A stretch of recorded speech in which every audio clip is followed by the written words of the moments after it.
Et c'est l'édito sport de Virginie Fulpin, un autre rendez-vous que vous attendez désormais tous les matins. On connaît les 4 demi-finalistes de la Coupe de la Ligue. Le PSG, Lyon et Lille rejoignent Reims qui s'était qualifié avant-hier soir. Les Parisiens ont étrillé Saint-Etienne, 6-1 hier soir. On ne va pas tirer de conclusion hâtive, mais pour vous, Virginie, l'attaque du PSG offre des promesses brillantes pour 2020. L'attaque du Paris Saint-Germain, on dirait une carte de vœux pour 2020. Je vous souhaite le meilleur. C'est quoi le meilleur ? Évidemment, dans les têtes parisiennes, c'est la Ligue des Champions. Mais ces derniers temps, à côté des rêves européens contrariés, on traînait un peu des pieds pour les coupes nationales. Mais là, on dirait que les joueurs et le staff ont pris de très bonnes résolutions. Et si on remplaçait la suffisance par la générosité ? 6 buts dimanche en Coupe de France, pareil hier soir contre Saint-Etienne en Coupe de la Ligue. C'est comme ça aussi qu'on construit une équipe, en allant au bout, en appuyant là où ça fait mal, même si c'est facile, histoire de peaufiner les automatismes. Ce match PSG-Saint-Etienne a duré un peu moins de 2 minutes en fait. Le temps pour Mauro Icardi de marquer le premier de ses 3 buts de la soirée.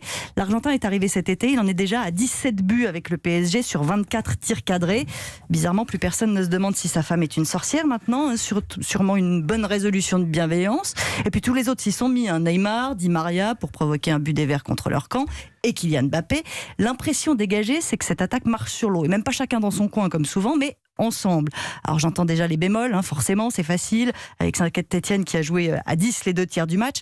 Peut-être, mais pourquoi les Verts ont joué à 10 ? Parce que les attaquants du PSG dégagent une telle facilité technique qu'ils provoquent forcément des fautes de leurs adversaires. C'est pas juste la faute à pas de chance, c'est surtout la faute à Neymar, Di Maria, Mbappé et Icardi. La carte de vœux. Vous avez l'impression que cette équipe a changé pour cette année 2020 ? Oui, je sais pas combien de temps ça va durer, c'est le problème avec les bonnes résolutions, mais ce quatuor... Oui, c'est dur de s'engager sur de longues c'est semaines. Compliqué. Mais là, ce quatuor offensif a compris sur ce qu'on a vu hier qu'en football, il fallait aussi défendre, même quand on est attaquant. Kylian Mbappé appelle ça une prise de conscience. Je vous dis, ils ont décidé d'être généreux cette année. Si on aide les autres à défendre, ça veut dire qu'ils sont moins fatigués et qu'ils pourront donner de meilleurs ballons. Oui, ça paraît assez logique. On a quand même vu Neymar faire un tacle hier. C'est la révolution 2020. Il faut se pincer pour y croire. Si même lui a décidé de bosser et pas juste de laisser parler son talent, ça veut dire qu'il se passe quelque chose. Regardez, même l'entraîneur Thomas Tuchel a décidé d'être généreux. Il a offert plus d'1 quart d'heure de jeu à Edinson Cavani, histoire de donner un peu de bonheur en plus au Parc des Princes et pour maintenir l'Uruguayen en forme. Ça comptera en Ligue des Champions. Donc à Paris, il n'y a peut-être pas de transport, mais il y a bien une attaque qui mène un train d'enfer. Oui, c'est d'assez mauvais goût, mais je vais l'assumer, tant pis. Mais si, on l'apprend. Bien sûr qu'on l'apprend. Moi, je reste sur la carte de vœux. Si j'ai la carte de vœux, vous envoyez ça à vos adversaires. Ce quatuor parisien, Neymar, Di Maria, Mbappé, Icardi. Merci Virginie Fulpin.